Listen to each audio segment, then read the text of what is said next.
enough, but they're still putting pressure here. Chicken Fighters are still in the area. Talking about Eras as well, he's getting dumped upon right now, and he's just going to probably tick away to the Spirit Vessel and the poison damage. A very sad death for him indeed, but there we go. Gets ticked away. Chicken Fighters now leaving that side of the map, realizing there's nothing more to be gained there. Although Charlie's really taking his time to get out here. I guess he just wanted to be kind of like the barrier, make sure they secure the bounty rune, but Charlie needs to leave. Making his way over, but yeah, he's out. He's gone. Makes it to safety. So they do have the element of surprise taken away from them a little bit here with the Earthshaker getting a decent timing on his dagger, but having it revealed the previous engagement there. What's the next plan for them, you have to think? He's building up straight into the Abyssal Blade because they're thinking, right, our time is now. We've got the time to take these team fights, and it's just how Chicken Fighters are going to be able to avoid it. I mean, do you feel like Charlie's doing enough with his kind of positioning, with his farm? We haven't really seen, we've seen like a very minor catch-up from him, but he's kind of being the one playing down this bottom side of the map. Should that be him though? Yeah, he's been farming in these really difficult positions, and he hasn't been dying all too much, but as you said, the farm is suffering. So I'm thinking maybe should this Nature's Prophet just be throwing out his ultimate as soon as it's online? Maybe he's waiting for his level 12 to enable it to do a little bit more for the rest of his team, but no, it seems like he's holding on to it. That one. Oh, top lane, we've got a slam coming down onto the Nature's Prophet, trying to solo him, and young DK Focus making their way over, and Supreme is going to get cut down. Now they're going towards Sableye as well. He's trying to get himself out, but he's got that Spirit Vessel onto him, and he's really struggling to find a way out of this one as the Timber Chain's lasting about 2 feet forward. TSA jumps on top and slams him down, and that's going to be 2 kills going the way of Winstrike up here in the top lane as they get the quick turnaround, and they're looking for small down the bottom though. Chicken Fighters trying to find revenge here. Snako trying to get kicked. Kicked, making it to the trees, but the shotgun will find him. And Kick gets pulled down, so a trade, not a good trade, but a trade nonetheless. Uh-oh, it's getting worse. It's getting worse. Chikirao getting targeted down, but it's Iro who's the one in trouble. Snako, he's got that cookie. He's looking for Chikirao, and he is hunting right now, but they might turn around and try and look towards Youngji instead, but he's still got plenty of remnants available, though silenced up by Supreme. No deals available, but with DK Focus coming around the side, and Legend Poison Nova coming out as well, they need to get themselves out of here now, but with the chains coming out, Prophet might just be dying again here. I don't know what he can actually do to survive this, all in deny himself to his own treants, and that is going to be the plan for Supreme, but doesn't manage to make it happen. Supreme goes down. DK Focus grabs himself a cute little freebie kill, and Chicken Fighters really choking hard on this first game here as they just keep on getting baited into these awful fights and end up losing 1 or 2 heroes when they really don't need to be doing right now, I feel. Yeah, and that's the thing. They had to use so many resources, even to kill a Keeper of the Light. They used the Naga song, which they could have potentially used to get away.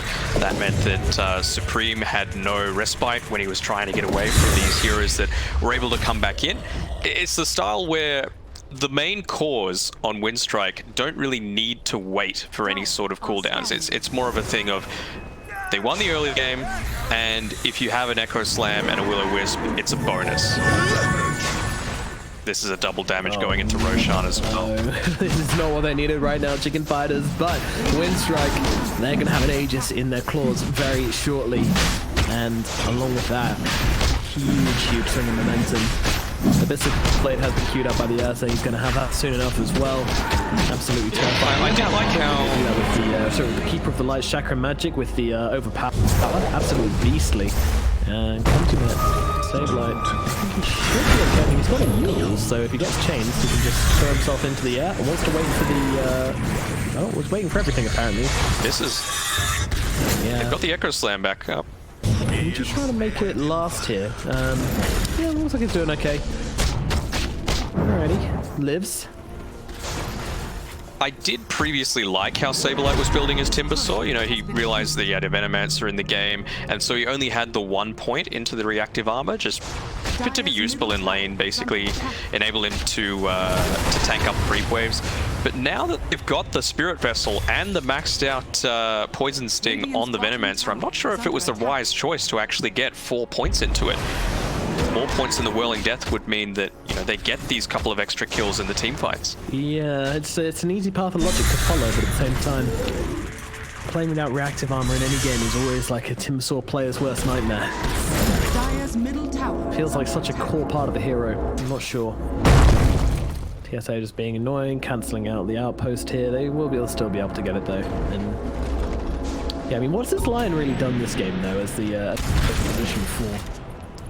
I mean, he's hit some nice stuns, but other than that, you can't really expect him to do all too much when the cores are suffering this much. Yeah, he's going to want to play with her. Yeah, I mean, you saw in the laning stage you had the Timber Saw going level 1 and 2 Whirling Death and Timber Chain, so he wasn't having any sort of regen when he came up against that Ursa. Speaking of Ursa, he's found out Supreme. Yeah, Supreme trying to get the TP away here, but that's not going to happen. Sableye turning up to this one, I'm not too sure why. They're being used up into the air by Young G, and now, well, jumping himself away as he uses up the Ursa to try and get to safety, but unfortunately Young G just continues to chase him down. I'm not sure there's much way out of this. Fonso up into the high ground, but unfortunately still will tick away to DK Bogus. Meanwhile, Kicked, trying to play around with Seneko and Era here, and he's going to throw down the Ignis Fires to try and lock down Snapfire. Blinding Light back in as well. There is a cookie available on the Snapfire, but not heavy stun locked by the Ursa. Disgusting as that bash comes in, and they will maul poor old Seneko and his little lizard down into the ground. 3 more heroes dead on the side of Chicken Fighters. I mean, you've got Charlie down in the bottom lane. They did get both outposts, I just wanted to mention briefly. It's something. It's not much, but it's something. Yeah, it gives them a little bit of that extra. Did they have the bottom one at the time where it ticked over? Charlie went over and grabbed it. Okay. I know that's the standard build on the Snapfire to go for this, you know, 4-4-0. Up against a Keeper of the Light, though, I feel like a value point in the Little Shredder would be so effective going up against this Will-O-Wisp, right? You can just easily chunk it down with your attacks, and it takes away some of the teamfight potential that you might be coming up against. Yeah, it did take a long time to level up that Little Shredder, unfortunately, so definitely been feeling the full potential of these Will-O-Wisps every single fight. Meanwhile, Charlie still continues to try and be a presence on this bottom lane, but unfortunately hasn't really gotten a whole lot done. I mean, the tower's pretty low, but still pretty poor in the Nagasaran. But, you know, when his team is dying this much, it's kind of hard to get ahead. Yeah, I mean, you're a strong laner with Nagasara. You know, you've got very good mana. There's an argument for maybe going the Ring of Tarask early on because you are, you know, that illusion hero. You are lacking a little bit in the HP department, and it's going to be very useful for all your illusions. But I don't know, it just felt like an uphill battle for him constantly. See, now they've actually even finished up a Shadow Blade on this position for Earthshaker. Yeah, he's looking for Charlie right now. He's trying to hunt him through the tree. Is anybody going to come and join him? Does he need anyone to come join him? I think so. I think he does. Yeah. Doesn't have that much mana either, so it's kind of like Slam and Enchant Totem. Doesn't sound like a very good combo if you ask me. I think it would have been worth it if the Nagasaran hadn't used the mirror image just yet, and you could use it immediately after it gets popped, but it's a little bit unlucky. Is under attack. Just starting a little bit of a poll, see who people think are going to pop in the series at this point. I feel like coming into it, it would have been heavily Chicken Fighters favored, but now that we're into this game a little bit and we see Winstrike playing to their potential, people might be changing their minds. Yeah, just have to get into their groove a little bit. Have we even seen a single Mortimer's Kiss this game? We saw one which lasted about 3 shots down at bottom before cancelled out by Yules. Meanwhile, Era's going to get dropped in the bottom lane. Not too bad. DK Focus getting picked off whilst he's pushing out that bottom lane. I think this is a call from Charlie, slightly saying, guys, I can no longer push out this bottom lane. Something's going to happen to me if I do. Oh, TSA hesitating to go for the stun there. And goes in for the clutch in there as well. Who's he making? DK Fogan is making his way over, but this is not a good movement from TSA at all, as he's going to get himself killed off by the Mortimer's Kisses. There you go. Danog asks, and Danog shall receive. Is a forgiving god. Quite. Oh, not even actually. Dota's not forgiving at all. you saw in the previous series, right? One mistake and it's like, well, you lost. Yeah, good luck in turning this one around, idiots. A nice little sentry find there from Sableye. Yeah, so it's a long way up still for Chicken Fighters, but you know, movements like that will definitely help them. But unfortunately, I'm now watching this Ursa. Though, I mean, this is a problem. You come this far ahead, you get your Aegis, you get your Abyssal Blade, and then oh, you're farming, you know? Like, it's not even like they don't have anything to do. Like, this bottom lane could have been pushed out the entire time. You push out this bottom lane, you stop Naga playing this area of the map, you know? Like, It seems strange to me, but nevertheless, this is the decisions made from Winstrike. We'll see if it comes back to bite them. Oh. Found out this Earthshaker, but Error, again, double stun. His spellcasting's been really on point, and he's doing a nice little thing to cancel out the Blink Dagger, but clumsy net. That'll do the work for him. Spellcasting, point positioning. Well, I mean, he's dying at bottom, he's moving heroes down there, and if they can make a return play for this, they're going to use the song here, but there's an English Rider coming down on top. They have anything more to slow Nagasaran down. Doesn't look like they did. She's going to go for the TP, allowing her team to get taken. Scream's on the sides, though. They're actually going to get the Yules onto Charlie, and look at the Echo Slam coming down on the backlines. That is a big one, ripping down two heroes. Saneko, under the cover of Invis, is going to get to the high ground. TSA should be picked up by a tower at the very least, but big boy slams coming down from TSA in that middle lane and getting them 2 big kills, and now opening up this high ground as well. 3 big kills, might I add. Oh man, just that difference that 0.1 of a second makes. You know, TPing out slightly late, meaning that the Yule Scepter was able to go off while the Song of the Siren was going. Yeah. I didn't know. I thought just like she was out of there easily. You know, I did not expect that Yield to come out. I almost didn't notice the Naga dying in that fight, but crikey. Dire's middle barracks. That is our word. You can't use that word. Sorry, mate. We both use mate though, so that can be our common ground. Yeah. We definitely both use mate. We definitely. That's our neutral point of reference between us Brits and Aussies. Meanwhile, Era caught out once again. Not much chance of survival on this one. Abyssal comes down, and Era does get off the finger before he goes down, but unfortunately, not making much of a difference. But yeah, I mean, this Ursa could be in some trouble, but he's got a BKB, and now looking to turn it back around, but Snakeo's got the invis. No detection there from him. Meanwhile, Charlie trying to find kicked though. He's going to get tasted. Meanwhile, they look forward for more here, but unfortunately, this Ursa is long gone with the TP out with the BKB. See you later. And, well, they're still missing the middle blade of barracks. Chicken Fighter's going to buy themselves a little bit more time in this game, but I mean, a 15k gold advantage now from Winstrike. Whew. Feeling pretty good. I mean, Gaedan certainly believes in this. There's 96% chance for Winstrike to take this one. Focus? He might be getting caught out here by Charlie, but Go on. be able to get away. Sing it! Oh! These songs have not been on point. No. Charlie needs to go to a vocal coach or something because, yeah, these have been pretty off the mark, to say the least. TSA now looking for something. Charlie, I mean, no, he doesn't have enough damage. He doesn't have his slams have been on point. He breaks the Shadow Blade, be able to blink now, away. Yeah. Just tickling his gym bobs a little bit. A little bit of the old razzle dazzle.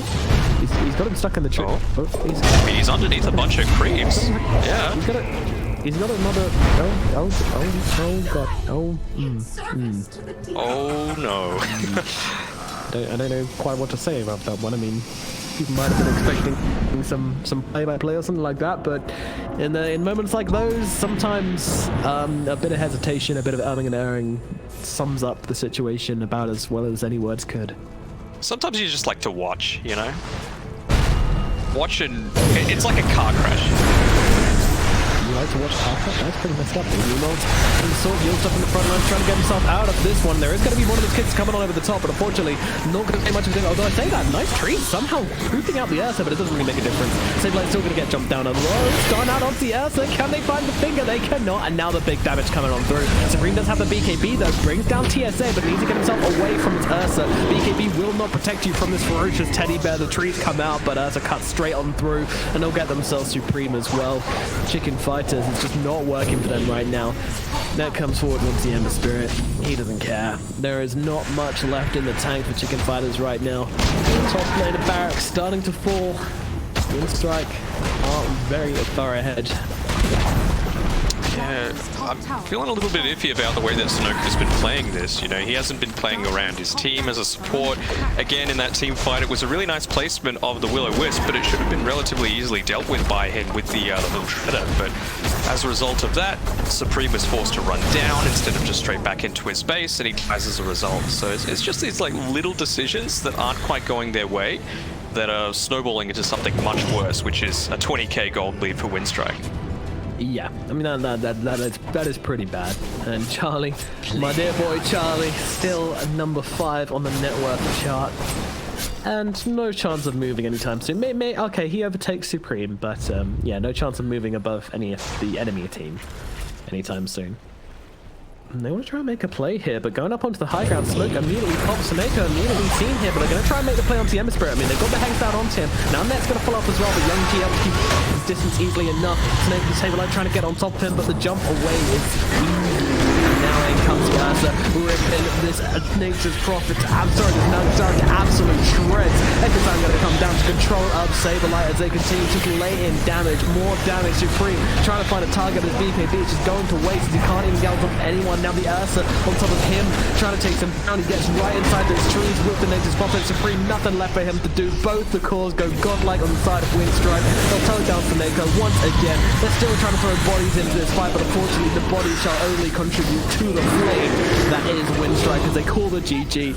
Game number 1 easily going to Team Winstrike as they rip Chicken Fight apart. Just absolutely methodical. That was a really good game for Winstrike there. They just looked absolutely cool, calm, in control. Chicken Fighters, they did not look like they were on the same page whatsoever. Yeah, I mean, I think it was very much a draft.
Radiant team ban. Dire Radiant team ban. Dire team ban. Radiant team ban. Dire team ban.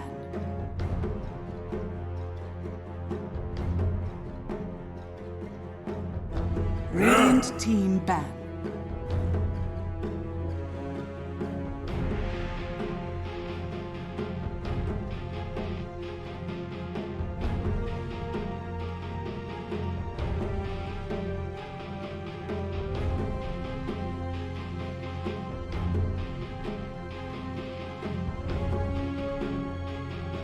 Ten seconds remaining. 5 seconds remaining.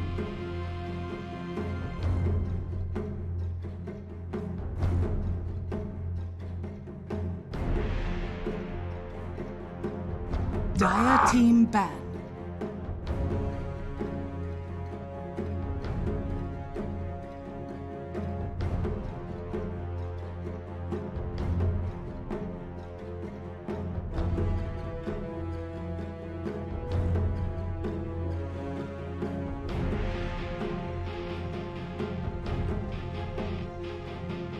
Seconds remaining. 5 seconds remaining.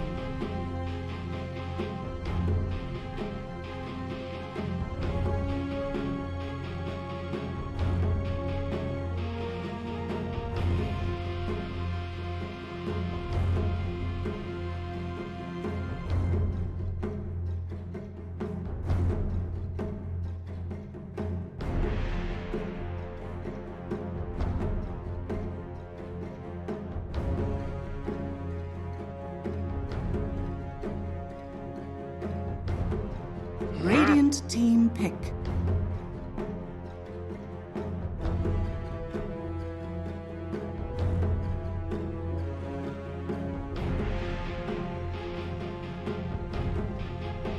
Dire team pick.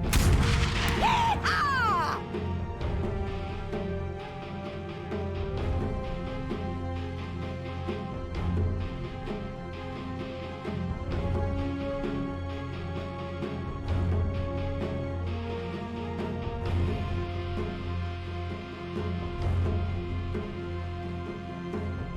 10 seconds remaining. Alright, final display. 5 seconds remaining.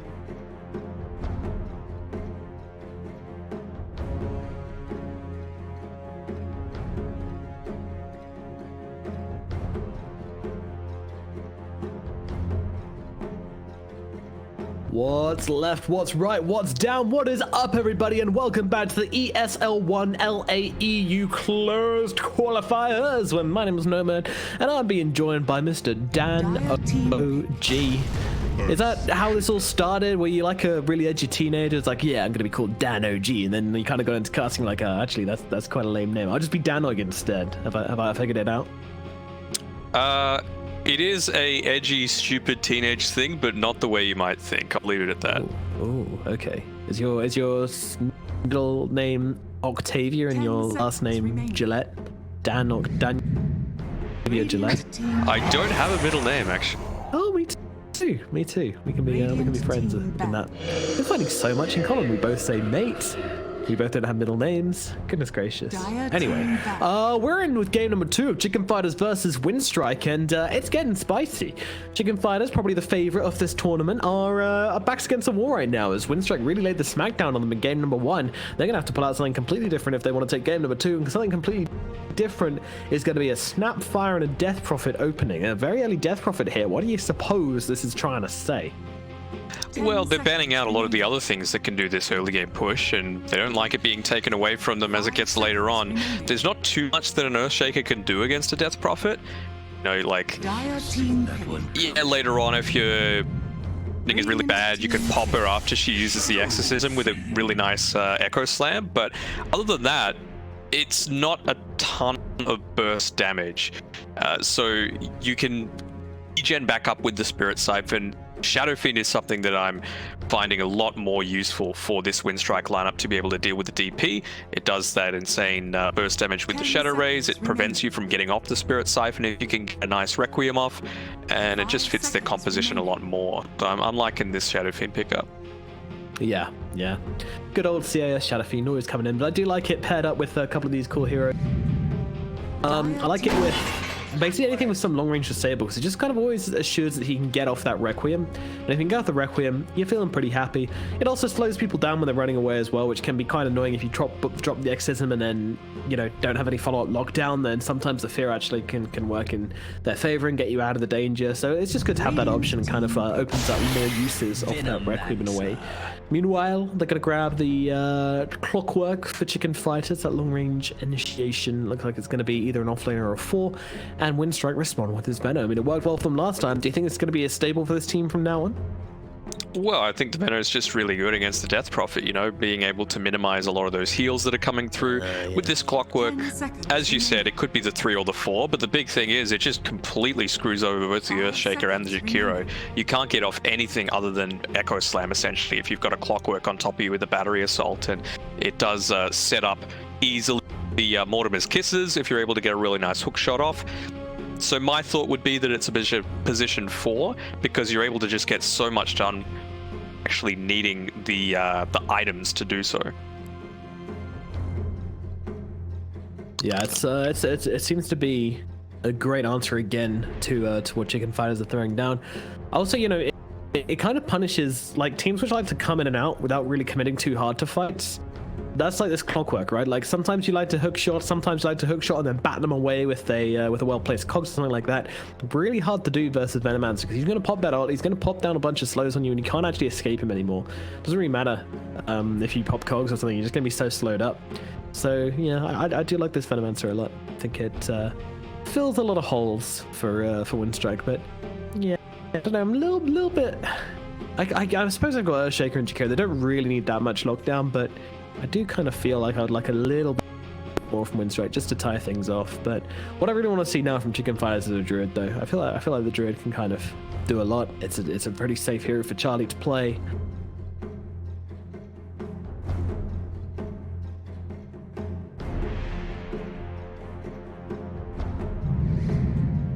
Dire team back. That you're able to push away from you. So you kind of need to have a balance on both sides, right? You can't give one team everything.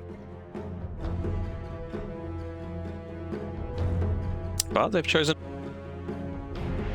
to shrug off a lot of this damage that's coming through from Winstrike. You know, it might pigeonhole the Shadow Fiend into going into a bit more of a physical damage style build, and then they can look to exploit that in other ways on Chicken Fighter's end. Yeah, I mean, this is going to be a different style of gameplay for sure from Chicken Fighters this time around.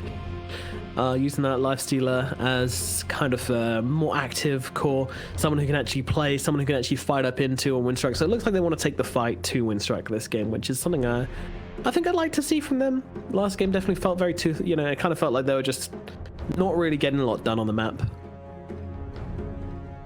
Yeah, it gives them an extra form of initiation as well. With the Lifestealer, obviously, you don't want to be kited around as much as the Rage is great for the early stages of the game. You can have the Hookshot Infest Bomb happening too, so I'm liking this setup that they've got there, and you don't have the ability to get kited quite as easily as well with this Death Prophet and the passive movement speed that comes when you pop that Exorcism. So it's a reasonable looking draft so far, but Winstrike as well.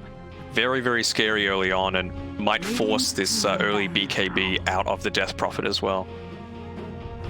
Yeah, good to get heroes forced into building BKBs earlier than they want to. Especially heroes like Death Prophet that can go for other items. You know, they love to be able to go for like Yields into Ags or something like this, but sometimes you're just going to be forced into doing something else, which is pretty frustrating. I think with the Jakiro, it was always obviously a very high priority item, but especially against a Prophet, a Clockwork, and a Lifestealer, 4-staff is an absolute necessity for at least 2 of these heroes on Winstrike's side. Probably not the Earthshaker, at least very early on, but wouldn't surprise me at all to see Veno and Jakiro go 4-star.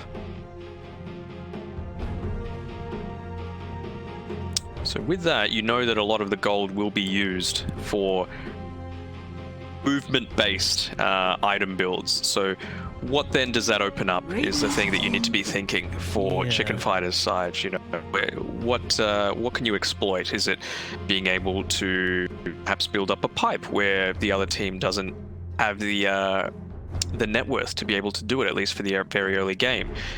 It's going to be hard to take down a death prop, but if you're able to deny out a lot of this magic damage that they're wanting to be pumping into her, and then use that to take towers, you know, it's just this little delicate balancing act between you know, force the enemy team into doing, because as much as you want to be proactive in forcing them to do something, you also want to be able to react to something that they're able to. For sure, for sure. I mean, it's always making sure, you know, you've got your own draft covered. Make sure you can yourself. Plus also making sure you can stop the enemy doing what they want to do. And Underlord's going to be the choice for Chicken Fighters here. So I'm kind of, don't know. It's okay. It says open themselves up for an Ursa pick though. I feel like Ursa, Jakira is a pretty damn good lane against Underlord. You're going to be able to kill him off quite easily. Clockwork doesn't do anymore due to the jump. I don't know, we'll see. 10 seconds remaining. I think Ursa's a pretty decent pick. I mean, it has a good time against the Lifestealer as well. 5 seconds remaining. It doesn't mind being in close range against the Death Prophet. Like, you can Spirit Siphon all you want, but he's just going to be happy hitting you, so he's fine with that. Clockwork's really the only issue, and you know, you can just jump out of the cogs as an absolute necessity, or that your team can staff you out if you are popped off. But no, it's a Timber Saw instead. Yeah, okay. Okay, sir. 4 strength heroes into a Timber Saw. That feels like a remarkably good pick for Winstrike here. You know, they've got a little bit of control for it, but man, this is feeling pretty good for Winstrike here, this final pickup on the Timber Source. So this is going to be their safe laner. They're going to have no they're not. They're going to have Chicky Route in the safe lane on the Venomancer. They're going to have Timber Saw on the off lane, being played by DK Fogus, and Young G on the Shadow Fiend at mid. Interesting, living up to his namesake, sorry. G used to be the what some would say the best Shadow Fiend in the world at one time. Everyone had their little moment in the sun, and as you said, coming up against 4 strength heroes, obviously a very strong prospect to have, and by able to have that last pick, you also know that you're not going to be counted out by a Venomancer, which, you know, they were very well aware of in the previous encounter. Yeah, and I still think it looks like I feel like it's a really good draft for Winstrike again. I'm kind of worried for Chicken Fighters. It might just be the clean 2-0 which Winstrike are looking for. Yeah, I mean, you gave TSA the Earthshaker again, and if I had to put any money on it, I would have called him the MVP of the previous game. Well, thank you for leading us into it, because you can, of course, go ahead and vote for your MVP at the Mercedes-Benz MVP voting website.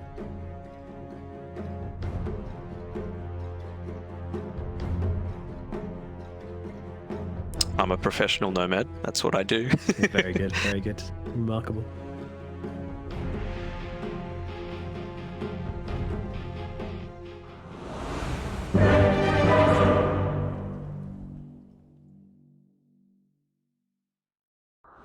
That's right, ESL-one.com/MVP vote is where you need to go if you want to go ahead.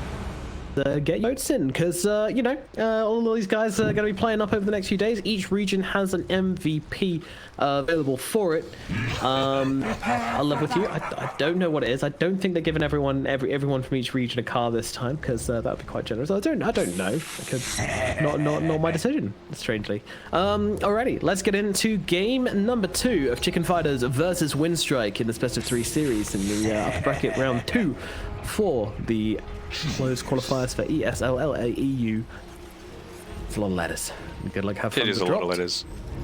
Maybe they'll give him like a second-hand car or something like that. But no, as you said, they are wrapping around on the backside. Era is on the front lines. Yep. This is one dead dragon. Looking like Game of Thrones all over again, as the dragon's going to get dropped very disappointingly for your first blood, as Chicken Fighters initiate.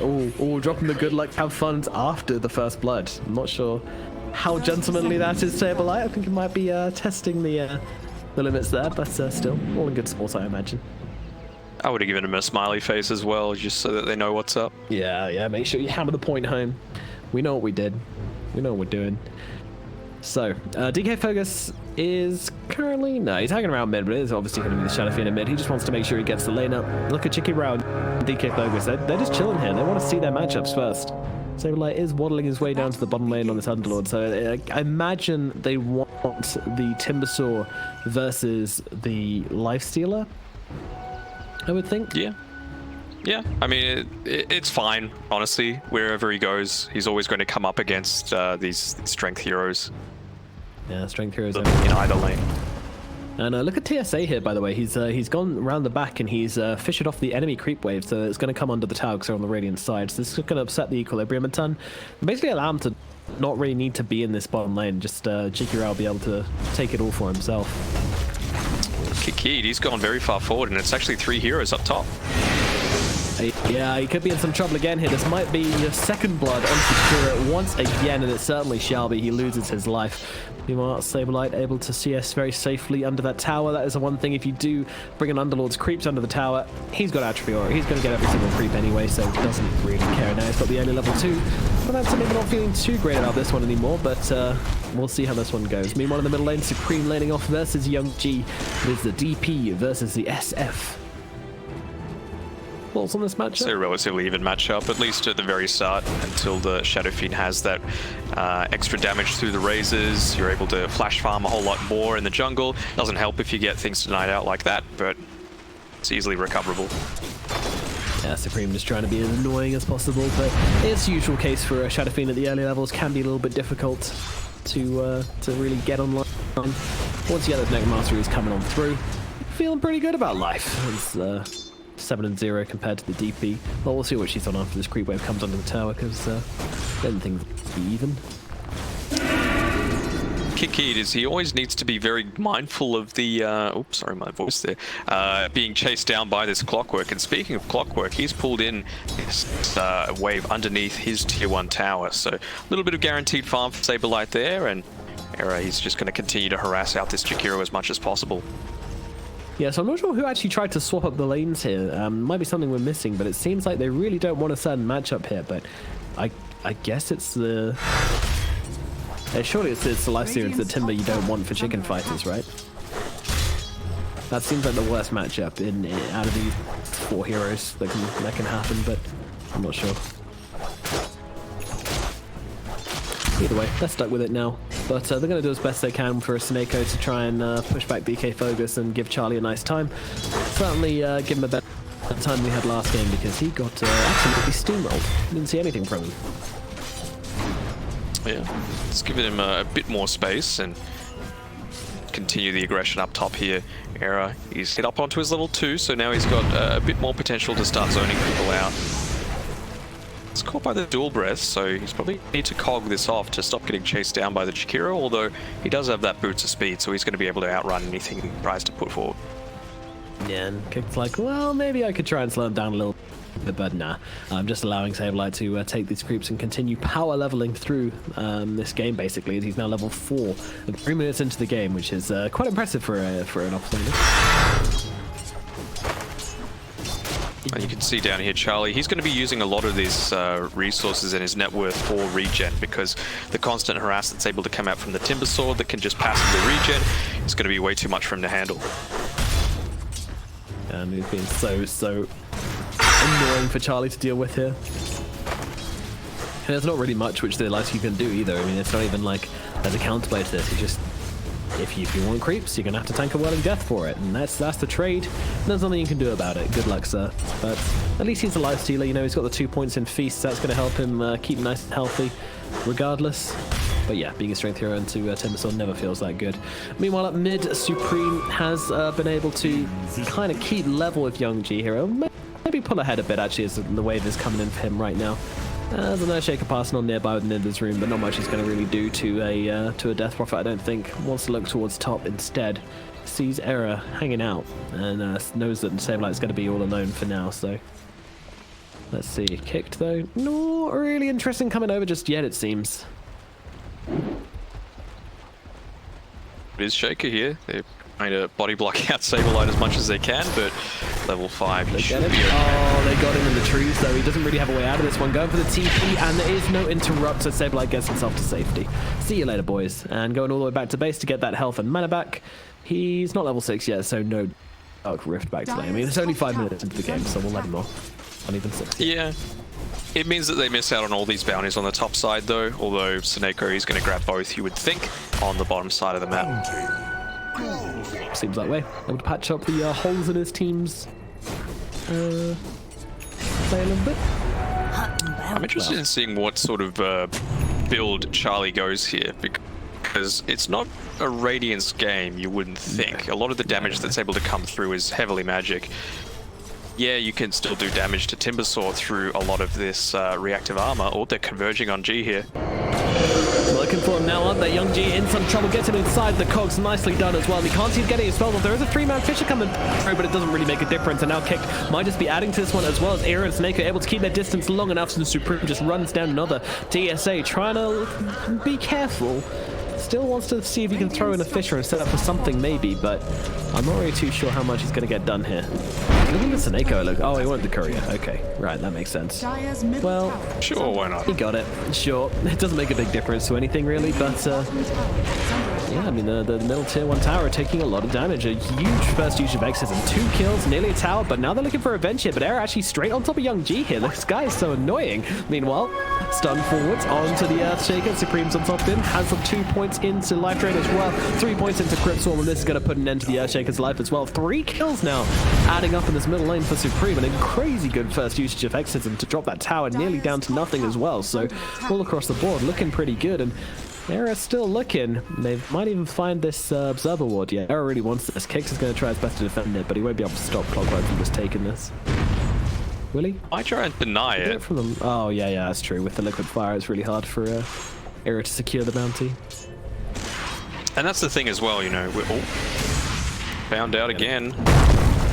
Seneko in a bit of an awkward one here, but gets under the Fisher, but TSA still chasing, but can't really go too hard onto this one. He's got to respect Seneko's damage here, and Supreme's damage makes it to the high ground, though. And with 3 heroes up here, it's a little bit too hard to finish off this kill, but Era's still trying, bless him, but will not be finding anything. Meanwhile, on the side lanes, we've had a kind of one-on-one Charlie versus DK Fogus, which Charlie, he's suffering, not horribly so, about like 11 CS behind us, 11 to 9 CS behind DK Fogus. Not too bad, honestly.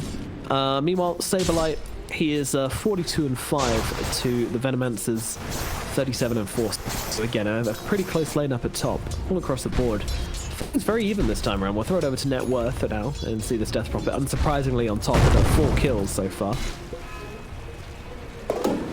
Yeah, I mean, the vision that you could see that Chicken Fighters are trying to put up, it's very obvious where they're trying to rotate through to. Some deep visions, yeah, they got instantly dewarded because they were obvious with how they wanted to run it, but they're just trying this aggressive. You know, we talked in the draft about how the Clockwork was super effective against this Shaker and the Jakiro, but you saw in that mid-fight how effective it is against the Shadow Fiend as well. You know, Raze has a wind-up as well, so you're not able to get off your combo if you get dived. I feel like G would have been able to maybe even get a double kill if he didn't have a Clockwork with a constant battery assault on top of it. Yeah, he's been super annoying, but unfortunately you just can't get spells off when this Clockwork is bashing away with those battery assaults. And Era's now looking over towards the Venomancer as well, but this isn't really a likely kill, so he's going to waddle himself away. No worries. Top tower is under attack. Seneko cancelling out his TP, so he's stuck on the top side for a little bit. Era a little bit unlucky there to have his Tranquil Boots cancelled when he was going for the chase onto that Venomancer. Looking for the next tower. I'm not sure Winstrike are able to actually do much about this. Okay, seen on the high ground here by TSA, and with G coming over as well. This is going to be a bit of a freebie onto Seneko here. Era though, there's pings coming out. They want to go for this one. There's an Exorcism being popped as well. He gets 2 inside the cogs, inside the pit. I mean, they will both lose. They will lose their lives, Era on Era, but it looks like it's a bit of an oven right now. And they're just getting cooked. TSA trying to get himself away. Crypt Swarm doesn't quite find him, and Saberlight won't be able to chase him down. So the Earthshaker gets himself to safety, but Young G will be picked off for this one, and a tip comes out as well onto him, making sure he receives a message loud and clear. We killed you, sir. You tried to kill our captain, but ended up giving your life for it. And that's the thing you want to see from Seneko as well, which we didn't see so much of last game. Kind of sacrificial plays. Sableye in from trouble now is going to go for the Dark Rift. I'm wondering if he's got enough time to get escape here, though. It's going to take a while and will not connect with the ice buff, gets himself out. Sableye lives in base. Narrowly, but lives all the same. Able to dodge it through, and 1-for-1 trade with the outposts there. Again, in great position to be able to interrupt the Timbersaw, locking it down top side. Supreme, they might be able to turn it around here, actually. There's 3 heroes going on Tim, with Seneko just throwing his body in with the 5-snap cookie, and that's going to be 2 kills going in towards the Death Prophet, and even looking towards Cheeky Rao as well here, but I'm not really too sure much is going to happen from this one. Cheeky Rao pretty damn tanky, but Supreme going to be happy enough with the 2 kills he just got from that one. I mean, that's insane. His Blade Wards just cutting off all of that area for any sort of aggression coming through from Chicken Fighters. They've got a Death Prophet and they were able to take out the tier 1, but you could see again from their wards that they're trying to get aggressive on this top side. They draw the lines up there. That's the area that they want to take, but without the exorcism for the next 50 seconds, it's going to be a little bit of time until they're able to secure that side of the map. For sure, for sure. Meanwhile, the Lystealer carting his way into the middle lane, doing pretty much everything he can in the bottom lane just to lane versus DK focus. I gotta say, like, this tactic of his just to be at bottom, spam out spells as much as possible to try and live, you know, the Rage and the Infest just against Chakra and the Someone Death is actually done him pretty damn well. He's done okay in terms of net worth. Now he's just a cart in the top lane. Radiant's bottom tower is under attack. Yep, Ready to start taking the tower. Cardi McCartison. It's going to cost them their tower on the bot side. You can see the rotation start to come through first and foremost from this Timber. Okay, focus. Questionable decisions made. He TP's in on top lane. The tips coming his way, and he will get dropped down here. Gets a decent amount of damage off before he dies, but die he shall. And there are those tips coming in thick and fast from Chicken Fighters. They're looking to play a little bit of mental warfare here, it seems. Pay silly games, win silly prizes. That's the name of the game for them there. Yeah, absolutely. End up taking the tier 1, but it's cost them a little bit of damage on this tier 2 tower on the bot side. They're farming quite well. Meanwhile, Era gets low in mid, but saved by Sableye with a bit of mass coming out and forcing back Winstrike once again. Just like how last game, every time Chicken Fighters tried to go for a kill, they ended up losing a hero or just about missing out. It seems to be the other way around this time around, as Chicken Fighters are able to respond to every move which Winstrike make with a better one. Yeah, and now Era is going to continue to keep up that pressure. He's got his Tranquil Boots, so he's able to stay out on the map. He's got his level 6, so the hook shot's there. You see a lot of Clockworks go into the Phase Boots to try and be that frontline harasser, but he doesn't need to. There's not a lot of right-click damage here on Winstrike, but wish he hopes he hits that, but it's just being that constant map presence. Can't it just be both? Sure, it absolutely can. DK Focus aiming to finish off this hood as well, which is going to give him a bit of magic resistance. That's one of the items you mentioned in the draft. Do you think that's going to be a big timing where the fight's going to look more even when they have this hood figured out on DK frontline a little bit more? Yeah, I mean, I think that's where the vast majority of the damage is coming from. Well, I mean, it's just trying to deny this Underlord. Oh, a lot of damage coming through onto DK, actually. Yeah, that's his life. And they're actually finding more heroes on the sides here as they scout them out in the Mortimer's Kisses. Supreme wants to make some more use of his nice pit of malice coming out as well. Supreme now just able to get on top of the Venomancer. There's going to be a 4-man Poison Nova coming out, but it doesn't really make a difference. They're going to lose their Venomancer. This draft maybe keep going to bring this time around because they are just starting to fall apart at the seams as the Cogs coming out. Doesn't quite catch the Earthshake inside of it, but it doesn't matter. The Crypt Swarm finds him. Supreme now godlike on this Death Prophet, ripping through the middle lane, and fortification even being used to keep those creeps alive at mid. But with the TPs coming over, seems like Chicken Fighters are being a bit respectful this time around. They are away. I think they're still here though. Yeah. I think it was a bit of a mistake using that cliff there, maybe not realizing the exorcism was just running towards the end of its cooldown. The debate. They show the Underlord leaving in lane and they're like, oh look, they've left behind their Snapfire. Not in your life.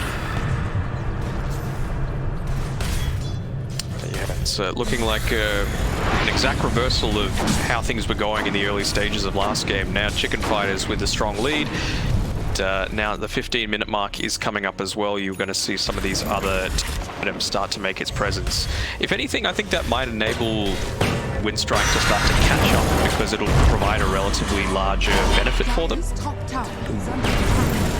Missing the hook shot there, and we haven't seen any Echo Slams come through. That's the other big difference. By 12 minutes in the previous game, they had this TSA Blink Dagger up online, but obviously he's had a much harder go at it with this Clockwork constantly sitting on him.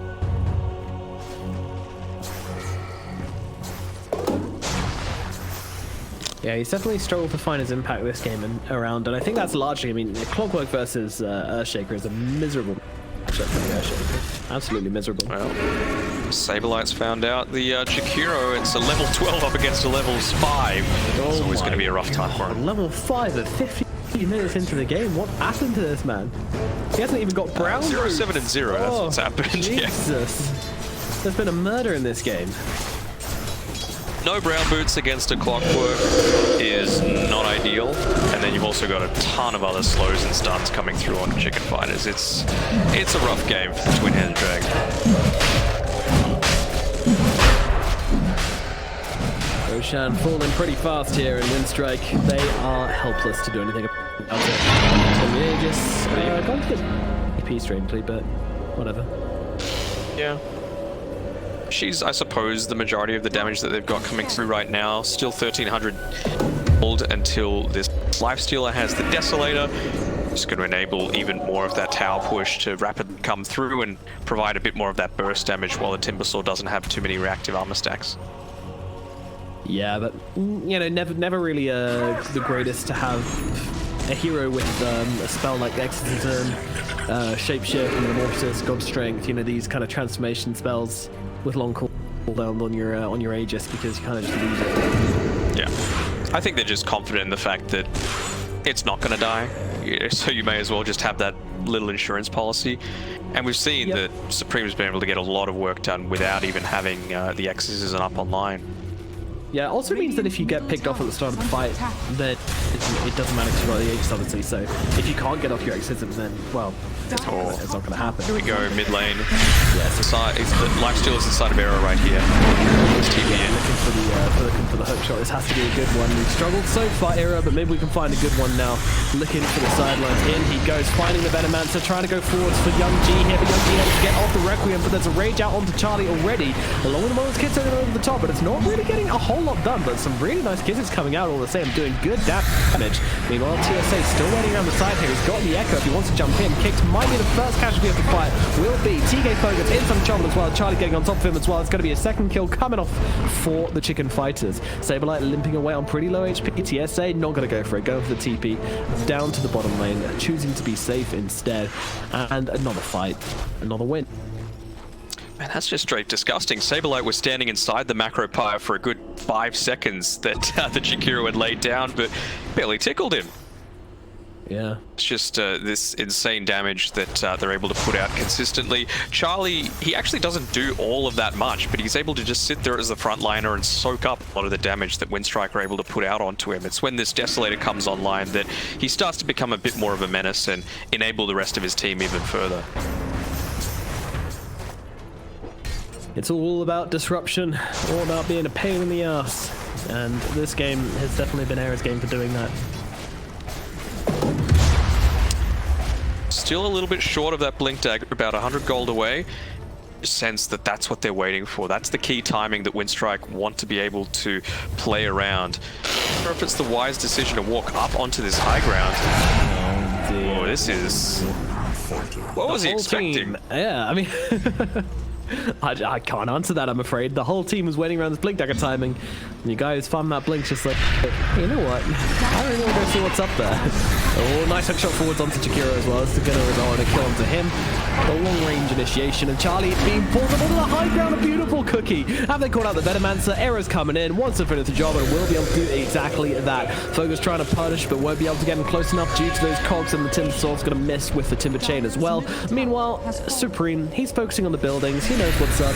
He's going to grab down the tier 2 tower, and well, Timbersaw, he tries to come forward and throw in a chakram or something to stop this happening, but unfortunately, he's just going to die along with the rest of his team who have already dropped as well. Tier 3 starting to fall, Exorcism still He's going in. time left on it, and in comes the Echo Slam coming all the way down onto 3, but unfortunately, he's just going to get melted all the same. Now, Charlie, he wants his health back, and he wants it off Young G, but they will show a bit of respect here, get himself into Seneko, making Seneko nice and big, nice and fast, and getting themselves out. They could look for the turn if they want, but without Exorcism, it seems like they don't need to. They're not in any rush, they're not in any timer. Again, the follow-up just wasn't there. He went straight in with the Exorcism the second that the... oh no, they're going for this right now. This feels like it could be a risk from Chicken Fighters, but actually there's still more heroes around here. Saberlight might be away, but everyone else is still here, and it looks like it's going to be a pretty safe escape. Oh, still down onto the lifestealer. He doesn't have the rage for another 5 seconds. He's taking some heavy hits right now. Nice 4-star from the high ground, from Era, and another failed Timber Chain. DK Focus keeps on missing him. Oh dear.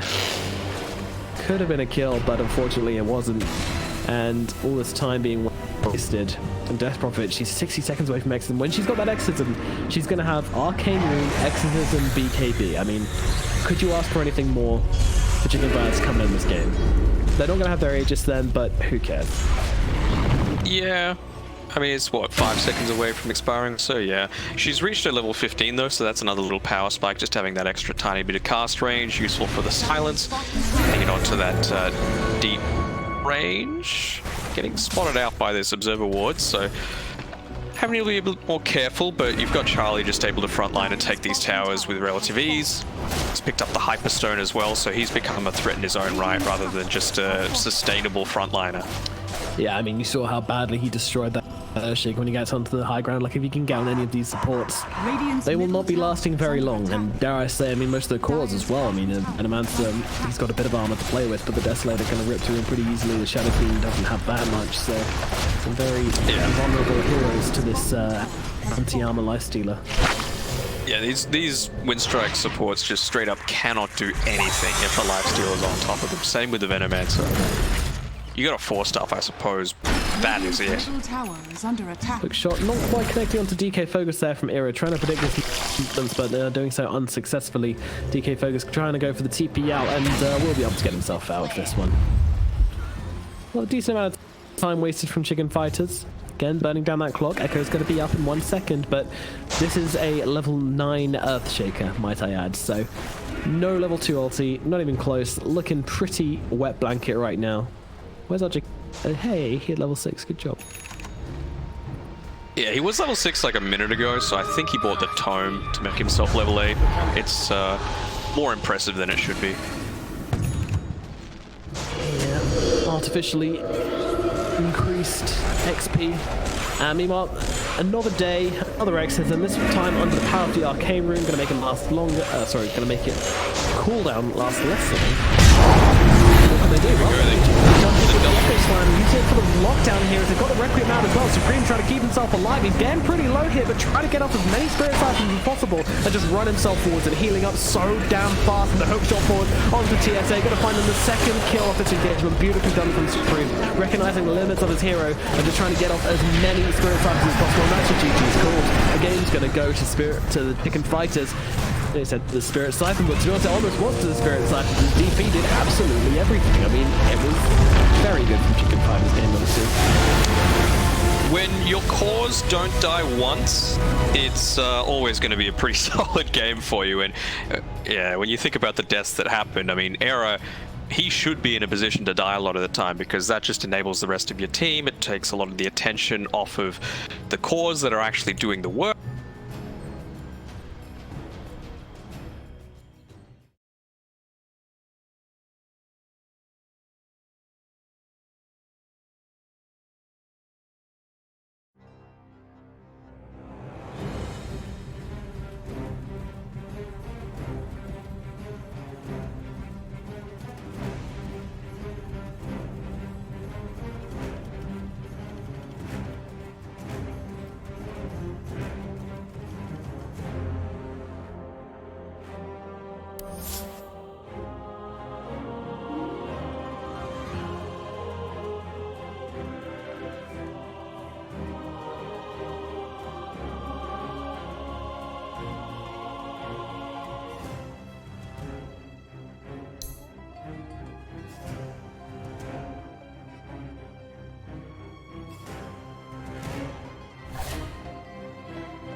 Dire team ban.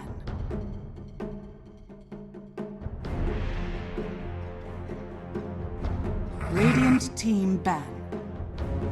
Dire team ban. Radiant team ban.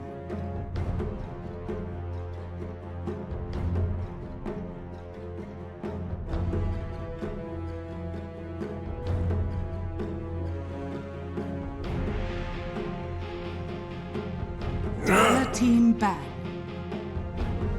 Radiant team ban. Dire team ban. Radiant team ban.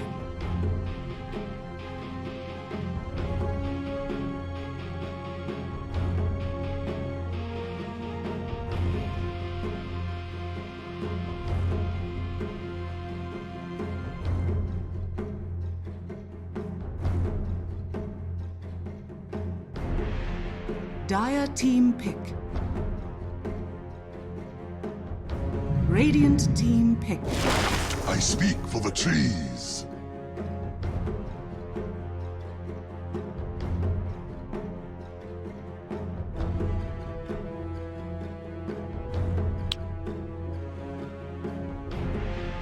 Radiant team pick. Dire.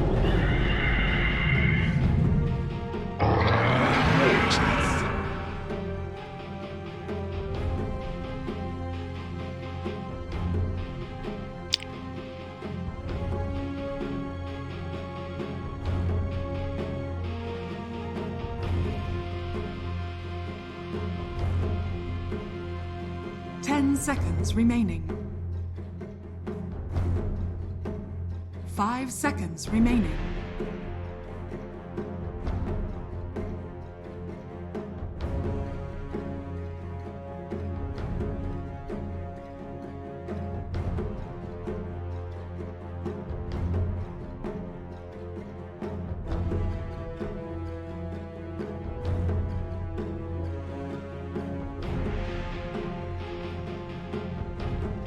Dire team ban. It's a warrior.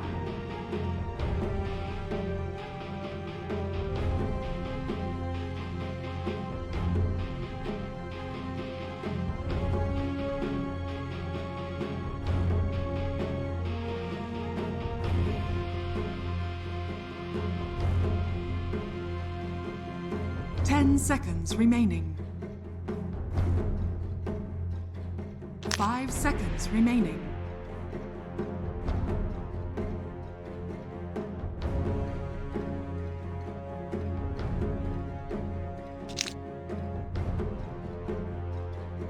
All right, let's go.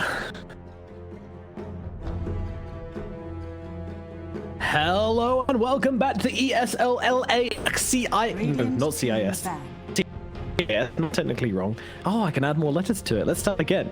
Welcome to the ESL EU CIS qualifiers. My name is Danog as we get into the final game between Winstrike and CIS, which is not previously thought. Well, one-sided, but it's different side each time. So by laws of averages, games should be straight down the middle. Very even game, very close. We'll never know who's going to win until the final moment. At least that's what I'm hoping for, but Danog, expecting for this one. I want to see some what you're going to get with the nature prophet. Ursa's going to jump in on someone, you're going to have the prophet ready to clean them up. It's just, are Winstrike going to be able to respond appropriately with, for example, a stampede or Phoenix just diving away or whatever else they might be. That was a lot of letters, by the way. You were able to spout off with relative ease, you know? Banning out the Meepo as well. More letters. I mean, they've already got the answer to the egg, at least in the answer, so I don't think Chicken Fire get too hung up on that shenanigan. Yeah, I gotta say, I'm not a big fan of this support duo, Phoenix. I mean, you can move the prophet to the storm or something, and he's just time, but they have to wait for a few more picks to come out before they make decisions like that. Chicken Fighters want to do. It's going to be the Wyvern. Classic IO counter. Pick a gyro now. Full. But they probably will anyway. I don't think they can. I mean, the Wyvern, the Phoenix, and the Wisp is you just curse on the IO. Probably going to hit the target as well, and it just melts, or at least gives you very, very easy setup afterwards. 10 seconds Grease remaining. Wipe still stacks up during the Winter's Curse, so you're able to do a lot of burst at the end of it. Well, there's the gyro that you're talking about. Let's use it on whatever hero to the Phoenix Egg, and then have essentially free reign to hit the fear of repercussions. I'm loving the Wyvern pick. Yep, doing things. Percussions, as many we are very, very known for. 10 seconds remaining. Woo! 5 seconds remaining. Do not condone that, by the way. No, not that. Yeah, I mean, I made the choice to travel, but you know, it was a measured risk. Plenty of quarantining before and after, and in between, and for a huge charity event. So, I think definitely, you know, all precautions taken. Other than that, though, would definitely not recommend going outside. Stay indoors, people. Remain indoors. 1 left on the clock for chicken fighters here. What else could they use? Wyvern also gives them great wave clear, and it stops a lot of this just pure right-click damage from that might be coming. Gyro, Centaur, and the IO, and the Feed. A lot of magic as well on top of that, but Can we see an AA? It's like move the weapon to a 4 and grab an AA fight. It's just completely like, I feel like it dumps everyone. Like they've got so much game on this Winstrike team. For Nyx instead. Okay, I still like that. I don't mind the Nyx. I feel like I'm not sure if they pull too much, and it's kind of lost its place in the meta. But I thought an OD might be a decent pick. Oh right? yeah, I see that. Yeah, I haven't seen that hero for a while though. Maybe they want to go back to Sansa again, not sure. But then you're kind of like answering the supports and not answering the cores, which is a risk. I like the Centaur though, because he built Crimson, which is always nice versus the Prophet, versus the Esther, not bad. Yeah. Okay. They just want to make sure that they're able to control the damage that's coming out, right? Like Nyx says, the Carapace is going to be able to Jarek up to flag, or at least make him conscious of it. So that's something that's going to be at front of mind for him, and it means that we're looking at something a bit more, I don't know, AoE damagey between a hard play. So Alina, for example, isn't necessarily the best pick if we're looking at that. With any quarantine life, other than flux of treats. Like, I mean, I've started watching.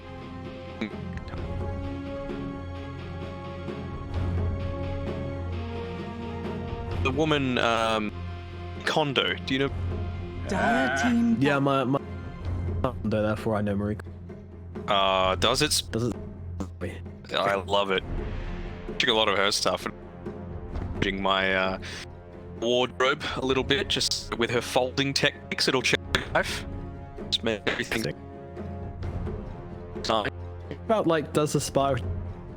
If I'm just like, 10 what? seconds remaining. Say you work in an office, right? Have like a calculator because you're an 5 accountant. seconds remaining. I don't like my job. You just throw out your calculator. You get fired because you don't have your calculator. That's not a. You know. Alright. Joyce, just throw it out.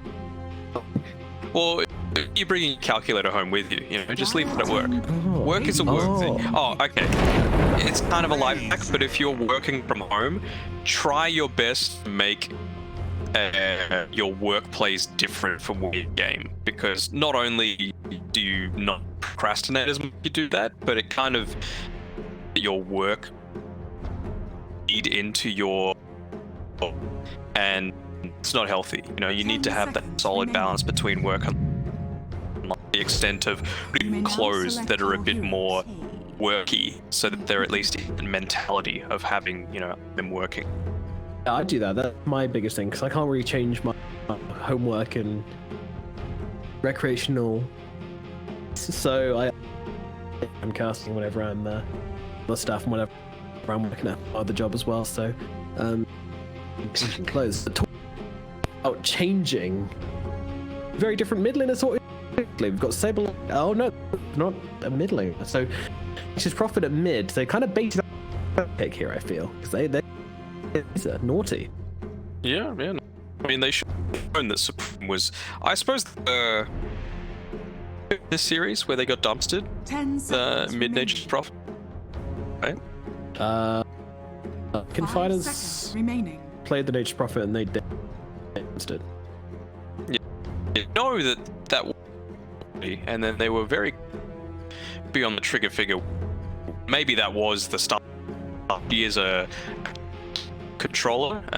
You're going to be to farm with this gyrocopter, so there's a possibility that that was just the way that they were planning going regardless, but you know, maybe a little bit counter to the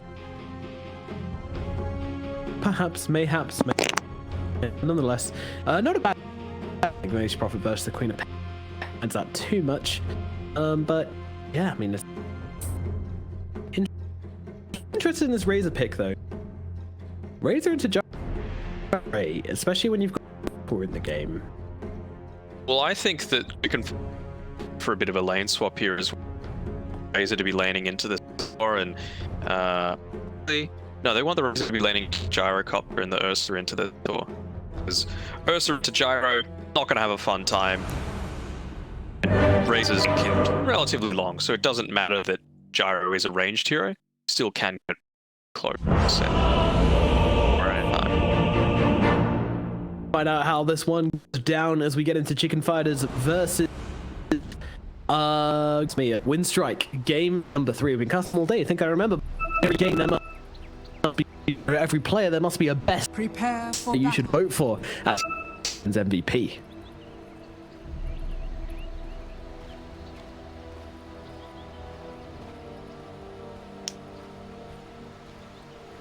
Doop, doop, doop, doop, doop, doop. We'll carry on the legacy. Doop, doop, doop, doop, doop.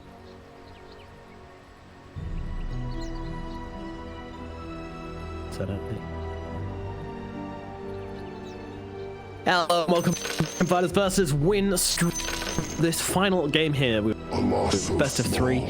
World will hug Question: Why does more network? Gone to the Gyro already. What is Yeah, he's having issues. He's having it. If it's the job, he's under the tower. The armor very fire as well. They will not kill onto the Gyro, To battle. and that's going to put an end to this. Surrounding them, they're boxing them in. Stay in there, making sure they everything they've got. means that Winstrike are relatively confident to be able to take the top side, so get a little bit confident. Ski before, but it sounded weird. No, I won't. Battle begins. What? I was like you where you were like about to ask what are you wearing. Cross very weird. Danog. We can go some outfits on. I'm wearing a black jean with a Bill of Tribe t-shirt. It's more than jeans more than anything. It means business in my household. Does Yeah, jeans means business. You know, joggers as you called them, I believe. Sweatpants, leather. joggers, tracky dacks, all them. Yeah, of course. Of course it is. Weird and outlandish and Australia. No, I'm. That means comfort. That means I'm not doing anything. That means I'm going to be a bit of a potato. So, mid lane versus the Nature Fit. Not a matchup we're seeing. I imagine this probably is a bit Queen of Pain favored, but we'll see which way it tends to go. Right now, she is taking down a couple of these treants in the process. She always feels pretty good as well. Bit of extra gold, a little bit of pocket change. That's an I can give it to lane, but he's doing his best. Yeah, 8-1 so far. This Supreme's 3-3. Bit messy, but the creep of the tower, so we'll see what Supreme can do. I love this, where it's gone back to the mid. Who's more skilled is going to win most of the time. You know, obviously hero picks are still very important, but taking out that 2-minute rune means that it's much more of a pure battle. Yeah. Side Charlie's taking a fair bit of death. He is indeed, but thankfully right the way under his tower makes it very tricky. These kills, along with just as well, makes it very tricky down for a specialist like Ursa right now. So he'd be okay. Not even getting some hits off on DK Focus.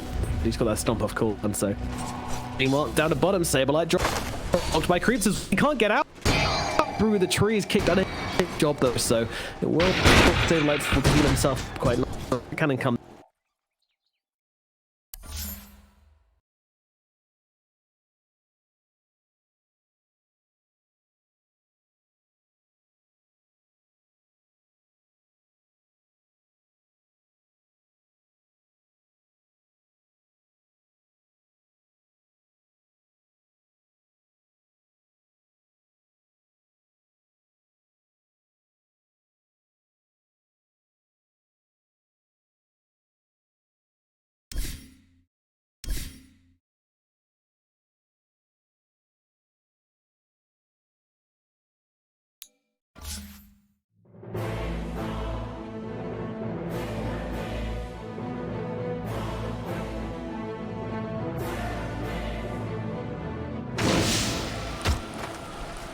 Wyvern himself and the slow from the Earth Q. Yeah, and they're jumping forwards on him right now. TSA getting straight up into his face. Charlie trying to run himself away, but he doesn't have that Earth Shock. Will do so with the Mango in just a second. Is he going to burn away to the flames? Not nearly enough damage at this stage in the game to take him off. So Charlie will survive for the time being. Still really wants to come close and get these last hits and manages to just sneak out one here, but has to stay away from DK Fogus with that pesky surface. They jump forwards onto TSA, but can't quite find the kill. Such a scrappy top lane. Now the stun comes down onto Sneko, but Sneko's okay, and with the split blast coming through onto TSA, Charlie jumping forward, does have the slow, the stomp, the double edge, not enough. TSA being chased down by Charlie, the right click comes through, it's not enough from Sneko, the key's off cooldown, he's out of here. Meanwhile, Supreme dies in the middle lane, Charlie limping away.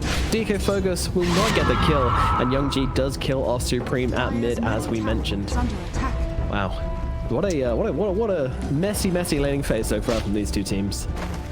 Man, you'd love to be a Bloodseeker in this game right now. Just moving at the speed of light. Doesn't matter which team you'd be on, you'd be flying around. Well, rotation coming through from Era. He has the same level of impact that he did as that Clockwork. It's going to be interesting for him. Blink. Oh, that was a bit awkward. He was level 6 on Young G, so he's gonna be. Oh, look at it! It's a 2-level advantage right now over this Nature's Prophet. It's a dominating display in the mid lane.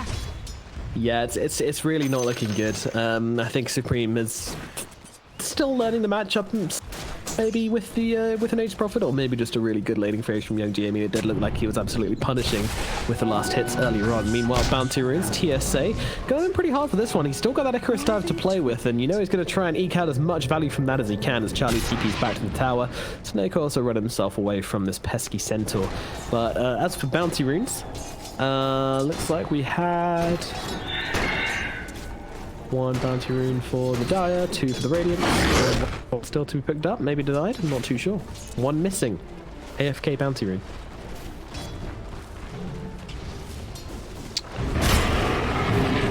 Oh no, never mind. The Dire. Yeah, it's just tucked away.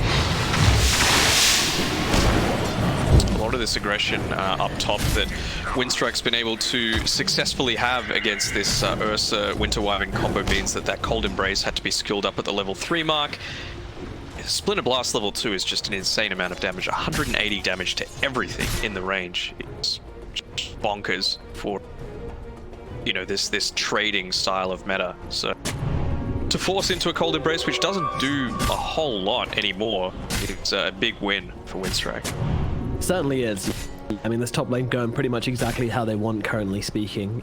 Supreme, TP coming in here. They're going to go in onto Ursa. Yeah, he's gone. He's absolutely obliterated. But they get a turnaround kill somehow onto TSA, which is a little bit cheeky. Now look at Young G. Young G doesn't have the blink for another 5 seconds. They have enough damage. Doesn't look like they... Oh, he went for the scream. That's surprising. DK Focus running into the front lines here. Doesn't have that much health though, but Supreme doesn't really have the ability to chase them down. Does have the Sprout finally, but unfortunately it's a Quelling Blade and DK Focus. He's able to get himself away. And now, well, they might look towards Supreme here. Seneko being chased down. Meanwhile, DK Focus gets out the stun, and now they get on top of Supreme. He gets a kill, but see you later, Supreme. They'll get the turnaround. Yeah, nice little micro plays there coming out from Winstrike. There is Young G. Rendezvous with TSA to grab that one, but they know he's not got the dive, but unfortunately he does have the slow, so Charlie can't really find this kill. Can't really find it. There we go. There we go. Tone it down there, buddy. Alright, so it was the 3v2 on that top side. Era taking advantage of that space. There was a couple of waves of experience that was lost for the Queen of Pain by participating in all those fights. Yeah, he got a couple of kills, so it was probably worth it, but frees up the Nyx Assassin as well. 5 at the 7.5 minute mark. We're going again. TSA with a great dive to the side rather than going straight into Supreme's grasp, but Supreme is still trying to chase him right now, but he's got those right clicks slowed down because they're trapped in the trees anyway. Meanwhile, on the sidelines, they're trying to go for DK Focus at the same time, and they will both pop, but now Young G entering the fight. Can he find a target? It looks like Era's going to be exactly that. No spike Carapace, no counterplay here. They're trying to go for the deny here, but unfortunately they completely fuck it up, and Young G's going to grab that kill. That's a bit of a whiff, you know. You got two heroes just waiting for it. You're like, oh, we gotta do it. We gotta do it. Okay, no, oh, okay. Okay. Never mind. Oh, the Shadow Strike. That'll just kill me. Yeah. Whoops. Oh dear. But, you know, all the same, I just want to talk about this bottom lane, which we haven't really mentioned so far, but Sableye seems to be doing pretty well down here. 35-14 on a Razor, who's been solo laning for the last kind of 2-3 minutes or so, but he's doing pretty well versus this Gyrocopter. Yeah, this Prophet, he's coming in on the back lines. Yeah, no, seem to be aware of this one. Where is their vision? Yeah, they've got a nice big ward here, so that's seeing everything they need to see. And allow them just to play it nice and safe. So Supreme's going to just come here and start pushing down the tower with those treants, but it's going to be pushed in at the same time by Young G. So all in all, looking a little bit tug of war right now. Still an even winning phase, but maybe a bit of an advantage for DK Focus in some trouble. Charlie, though, unable to really unleash on him. Yeah, this Phoenix just doing so much work, and unfortunately this Cold Embrace is going to allow DK Focus to get on close here, get off some right-click damage, and finish the job on Seneko here. So that's going to be Wyvern melted once again. Not ideal. Surprised that he isn't going in onto this Centaur. He's not level 6 yet, so it's not like he can get away. Sableye might get caught out here. There's the Sonic Wave coming out. Young G finds it. Meanwhile, up at top, DK Focus being run down. Charlie trying to get the kill here. He's still got another overpower left, but unfortunately just can't really chase it. I mean, he could have gone for the air shock there had he done a bit of tread switching, but instead looking towards TSA instead. But TSA's got the Icarus dive in 1-0. See you later, loser. That is one sad teddy bear right now. As us struggling to really pin down any of these kills. I feel like he lacks the commitment, you know? We've got to go. We've got to get these kills, son. Supreme doesn't have this issue. Look at this guy. He's just going straight in, but again, DK Focus able to escape. Maybe he can find TSA. Slowed down, though. No right clicks for you, sir. And, well, unfortunately... Oh! Missed one of those fire spirits, and, yeah, that's kind of what happens. So, Supreme will find something at the very least. Yeah, I mean, with the Ursa, he just wasn't really taking advantage of the fact that, I guess you don't really know, but the Hoof Stomp was only level 1, so it's 22-second cooldown. And if he went straight back in, that was a dead Centaur. Yeah. He was a little bit slow on the Phoenix as well, so was able to just get away the Icarus dive. So, again, I keep harping on about it, but these split-second decisions can make a huge difference in terms of whether you get a kill or not. It's literally a 1-second difference a lot of the time. Sir, it sure is. Kick around and kick there. They've been this kind of inseparable duo this entire game, and I imagine will continue to be exactly that as Chikirao. Maybe not where he wants to be on net worth. He's pretty low down, below the Prophet, below the Queen of Pain, but ahead of the Ursa, which isn't hard because he got absolutely like he looks like a. I don't even know what he looks like. He just doesn't look like an Era right now. Doesn't really have items, so not a good laning phase, to say the least. No, and he's going straight into the Mask of Madness, so is this kind of going all in onto the idea of, well, I need to get through? Focus really wants to get out of this one, and I think that Stampede might just get him to safety here. Era's still chasing, he's got the stun available in 5 seconds, and they're staying right on his tail. No one's coming in to punish this one. If Era can land the stun, they should get the kill. Battlefield is going to make it nice and easy. Turns around with the stop, but the right clicks are there from Saberlight. Needs one more. Needs one more. Ooh, doesn't find it. DK Focus gets himself away. The Ukes. Nicely done. Holy old chats. Winstrike getting into it right now. Meanwhile, Seneko has been found by Young G and the Phoenix here. As Seneko is probably going to get melted. Cold Embrace is out. Can't seem to see it. He's just going to throw around a little bit. Oh, no, never mind. Finds him with the scream. See you later, buddy. The dagger, last tick. See you later. Young G and the Phoenix sounds like a very strange rap album, by the way. Radiant's bottom tower is under attack. I like it.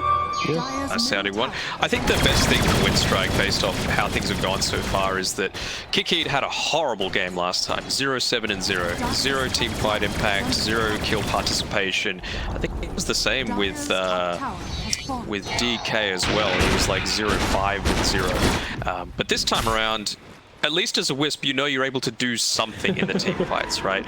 You just link up, and even if you do absolutely nothing, you cast no spells, you're doing something in team fights. And he's nearly finished up his mechanism, only 150 away, which is going to give them a huge boost in terms of their fight presence.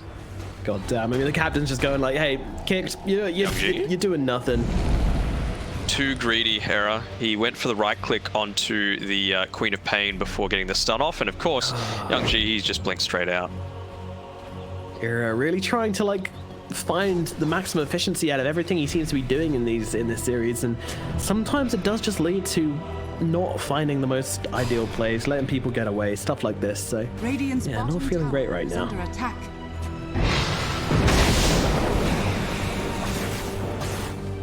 You can see on Chicken Fight's side, it's farming is the name of the game right now. Popping the Eye of the Storm to be able to just farm up some jungle camps here on Saberlight.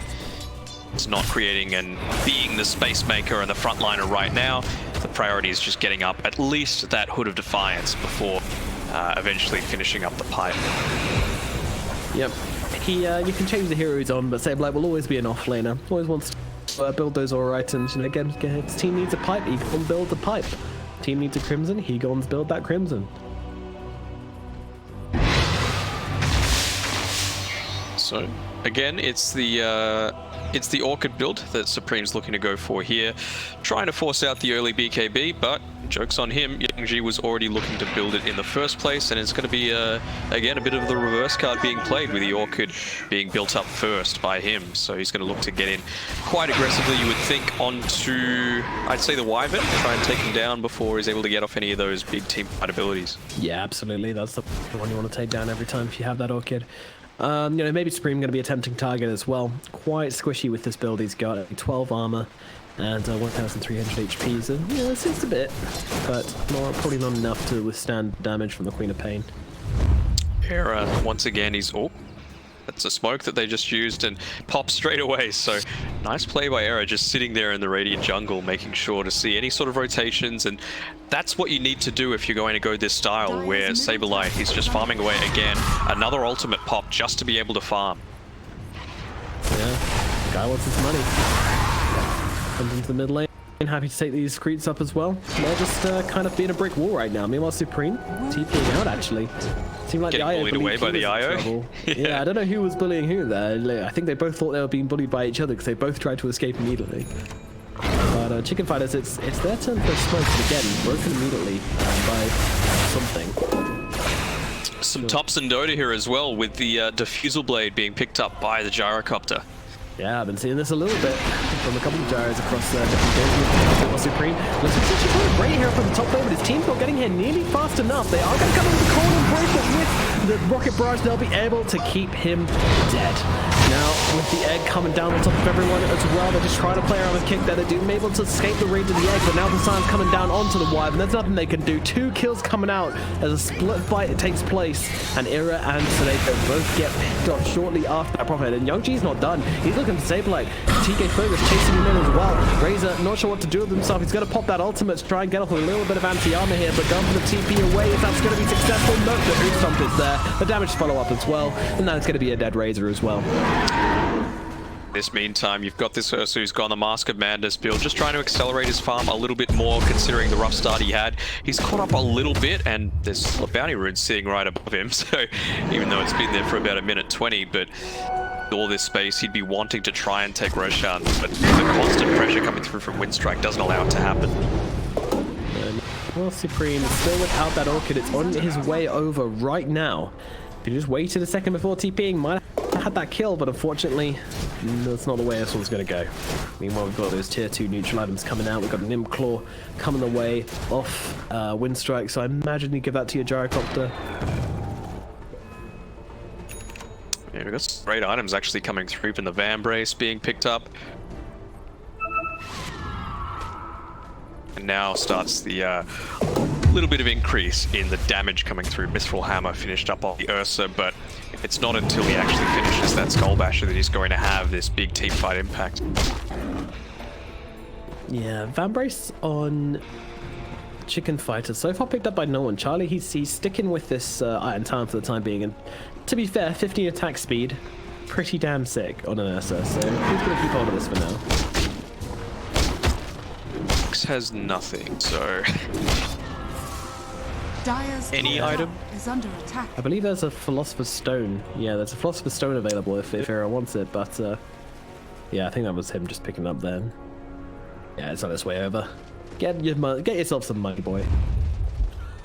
It's even good just for keeping in your backpack for when you die, because you just swap it in while you're dead and you get that passive gold while you're waiting to respawn, and none of the downsides, other than being dead, of course. Radiant are Hero once scanning. again. Popping smokes, popping falls, but maybe in some trouble if they've got the vision onto him. They need the Orchid to start this fight, though, otherwise he's going to spike Carapace, and that's not going to come through, so... Tower is going to fall, but imagine that's tackling onto the Gyrocopter along with the egg coming down the backline, so they're going to have to try and kill this one. Asa, 1-on-2, and they're going to kill the other instantly, but with the Conic Wave coming on through, DK Focus and Seneko both eating in the dirt. Chicken Fighter's now on the retreat. Supreme's trying to get himself away, but unfortunately won't be able to. Charlie Fight's just getting taken out instantly by that rocket barrage. Saber getting back under the tower, but still being harassed down as Cheeky Rao comes on forwards, but won't really find anything. But yeah, pretty disastrous fight there for Chicken Fighters, I would say. They were able to take down the Centaur, but that is really about... I mean, okay, TSA goes down as well. He buys back after the egg pops anyway, so it's basically like...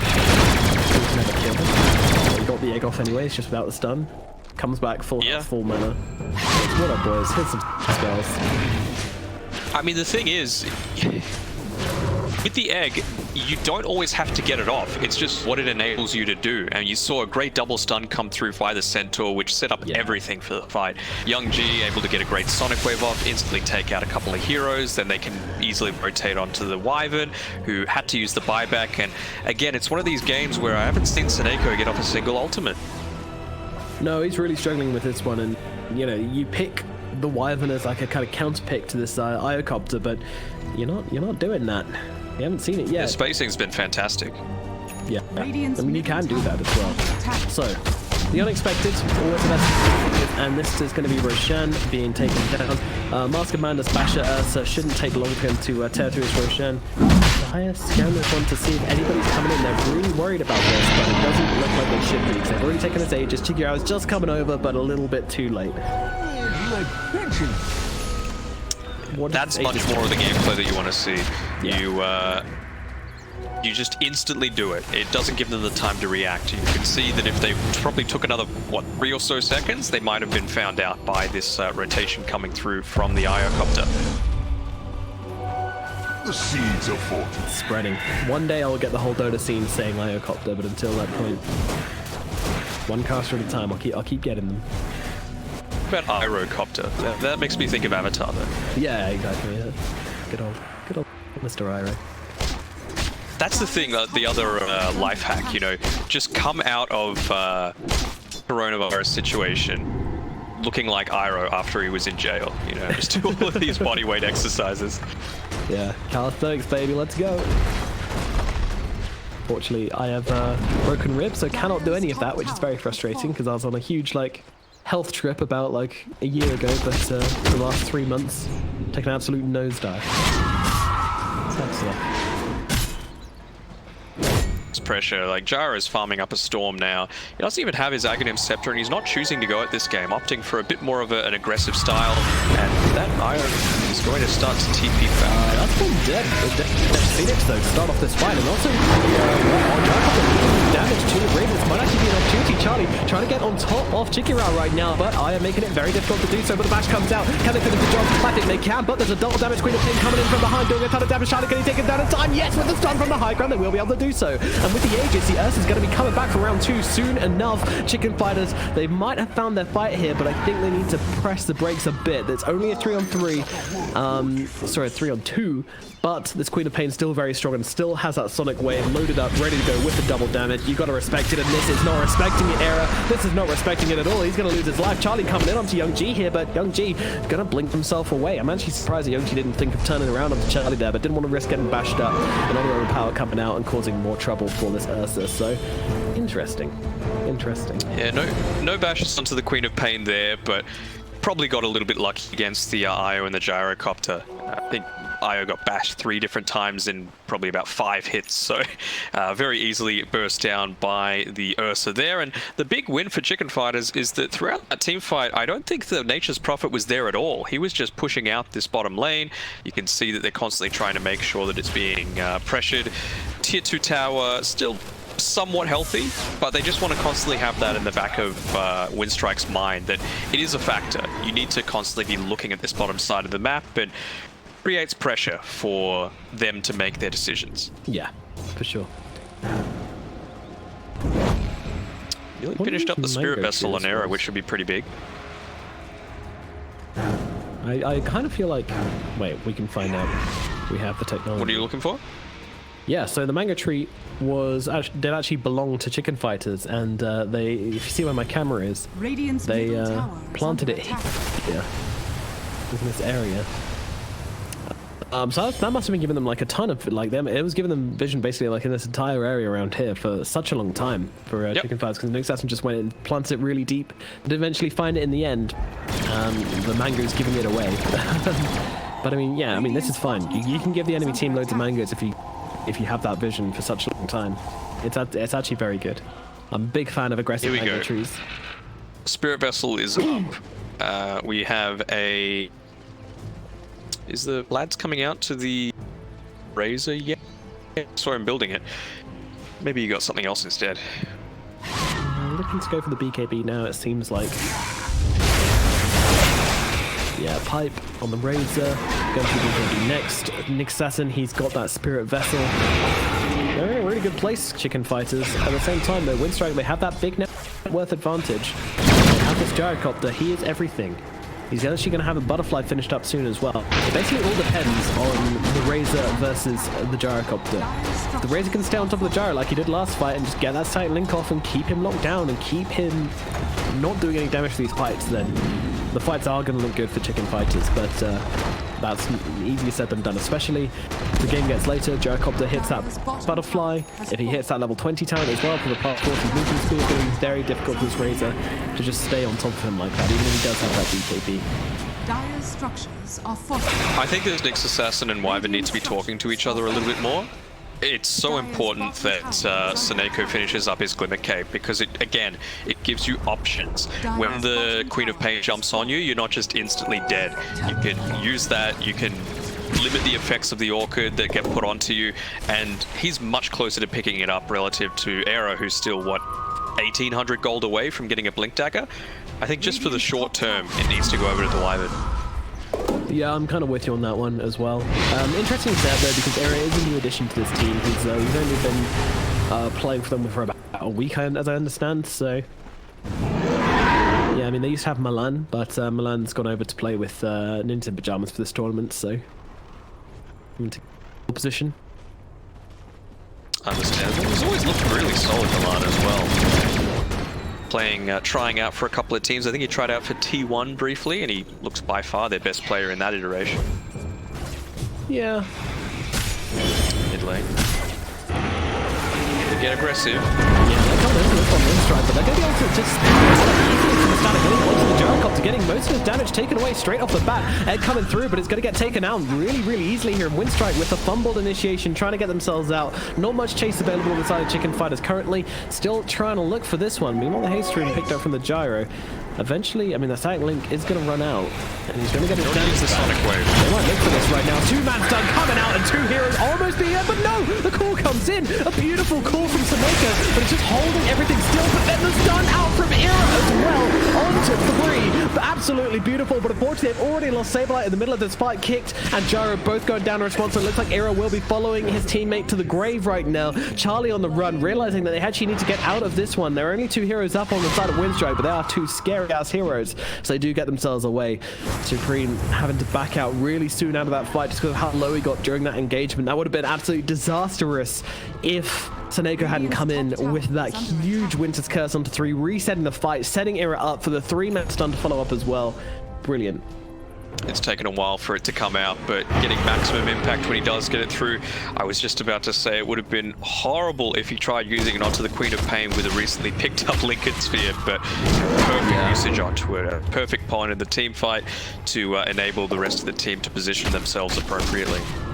Yeah, I mean, huge target selection there as well. Because you said the Queen of Pain looked like the obvious one, but instead he does it on the gyro, and of course no one has enough damage to actually do anything to the gyro, right? The gyro just sits there, and they just kind of sit there, and nothing happens. But that doesn't matter. It doesn't matter that you're not doing anything with that ultimate. It matters that you're resetting the fight and giving Era a chance to line up that perfect stun. So yeah, really nicely done from Chicken Fighters on that one. But still, I mean, a long way to go for them. And as the game goes longer, it seems to be getting harder for them to pull themselves forward in this one. But I don't think they lack options in late game, would you say? No, I don't think they do. The biggest threat for Winstrike, ironically, is Youngji dying and feeding a lot of this gold that he's got. He is 14, 0, and 3, and that'll be a ton of gold going Chicken Fighter's way if he was to go down. Yeah, I want to see what happens if Saneko kills him solo. Like 3k gold on Saneko. Charlie's just running around with a Windlace in his back, in his inventory instead of the Vanguard. So like, there we go. 250 gold versus 2,000. Dire's top tower is To be fair, I under wouldn't even attack. be surprised if he did choose Windlace over the Vanguard. Like, a lot of players really value movement speed. Like, I've seen Iceberg on Leshrac walk around with what's that tier 1 neutral item which gives you Faded Brooch in his backpack right up until the 40-minute mark, where he replaced it with a tier 4 item, but not a single item until that point did he want to change it out for anything else, because he just loved it. Movement speed. I think that I've seen that happen a couple of times as well, and it can often just be there were trash neutral items in tiers 2 and 3. So, Sure. is that the case in that game? No, there are a few good ones. We were really surprised he was holding the Faded Brooch, but there we go. Some people just like movement speed. Well, some people like outposts as well, and looks like Winstrike are one of those. It's coming up in the next 30 seconds, and I'm sensing another clash. Yeah, Era scouting, and what? Yeah, you can do it mid-dive. I mean, they can just take it straight back, but... Please. Nah, that ain't right. Yeah, I mean, this is just going to set up for the Ursa. You can trot up a little bit. Ooh, good usage of the... Nah, it doesn't really matter. Awful.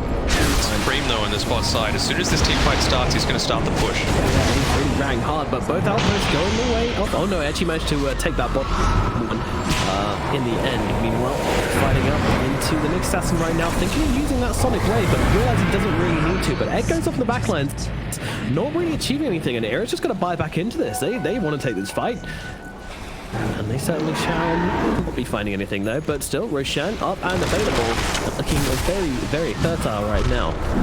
In they go. I really thought Supreme was going to continue the push forward onto that bot tier 2. Didn't really get all too much done by using his teleport up to the top side, and as you said, it's lots of position. You've got Youngji picking up the Arcane Rune on the bot side, so he's going to look to make an impact with this. This could be a huge game-designing fight around this Roshan pit down. Look pretty low. Someone needs to make a movement here. Someone needs to decide to go for this Roshan. Meanwhile, the Winter's Curse comes out onto the Queen of Pain. Charlie is going to be an opportunity to gain loads of stacks onto the Quap here, and she's get absolutely wrecked the moment she comes out the other side. No buyback on that Queen of Pain. DK Focus left alone. His team, one legs up, but no, comes through back down again, and that is going to be 2 heroes dead on the side of Winstrike. Chicken Fighters take the fight. Should be taking Roshan. No chance of a steal here. They're picking around the side. Say, guys, just check it. Make sure there's no Phoenix. Make sure there's nothing silly going on, and there will not be. It just goes into the hands of Charlie. Chicken Fighters, and they grab the cheese on Supreme as well, and now immediately TPing into mid, and they've got 2 heroes. Oh no, they're coming in back. Then we're going to be able to take down Kick, but will they be able to take down the Gyrocopter as well? He's going for the TP out, and they don't have the damage to do anything about that. The Gyrocopter will get away, but I believe that was a relocation down to the bottom lane to push this out from the IO, and that was the relocation back. And Aero had actually found the point where they had to relocate back to on top of it, and was able to catch them on the rebound. So they didn't catch the gyro, not that big a deal, but they did catch the IO, so it's something. Yeah, and something else is 30 seconds until this Queen of Pain's back online, so might be able to force this glyph out. They might have to, just to stop some of this aggression coming through. No, hold back. They commit all too much into the early stages. Onto the Phoenix, and that is going to be one dead little birdie. Sleep tight little chick. He is dead. Well. How the turntables. Look at the win percentage graph. It's taken a nosedive down towards Chicken Fighters. Yeah, it's quite a significant change. Not so sure now, are you?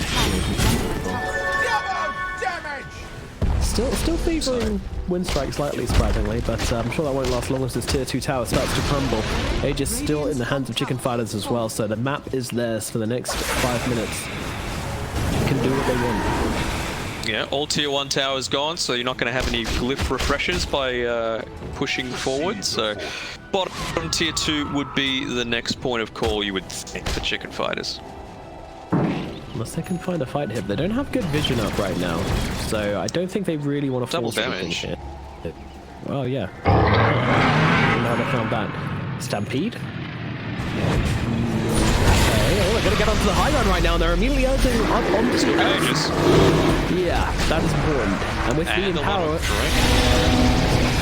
Yeah, not my. Oh no. Oh god, she didn't make the blink. She didn't make the blink. Young G gets caught off on the side of the cliff, and Saberlight all by himself just running at 4 heroes. 1 man with 1 mission and 1 intent to zap some asses, but they're trying to get themselves away. They will get the slow out onto TSA at the very least, but Profit coming in forwards here, finding the little birdie, and that is going to be a Supreme getting that kill onto TSA as well. Oh god, that blink from the Quap. Look at this relocate. They know exactly where it is. He's been in a very vulnerable position using it. Yeah, but they Just able to get away. Yeah. I feel like they could have come forward for that one, but didn't really see that going for the eye was worth it. They're respecting the buy possibility on both those heroes, and they're focusing on the buildings. And top lane is going to collapse.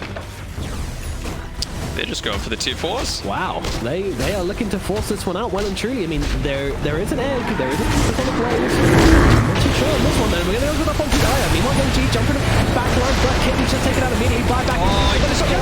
Young G, no, immediately getting taken down. The Abyssal blade on the end. Oh, wasn't the Abyssal? I don't know what that was, but in comes the Winter's Curse, and down goes Kicked, dying back again. It's a 3 of those 5. Is it possible, Danon?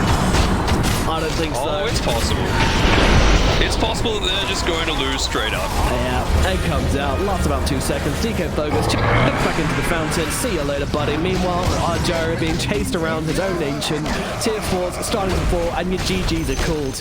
Game number 3 goes towards Chicken Fighters, making it a 2-0 in their favor. Wow, what a turnaround. You know those games where you really dominate the early stage and then just something happens and it turns completely around? 14-0 to 15-3 for Young G on this Queen of Pain. And yeah, I think it was just Chicken Fighters finally starting to come into their own, start to take these team fights. Some great Winter's Curses finally coming out from Seneko after he was able to get some of that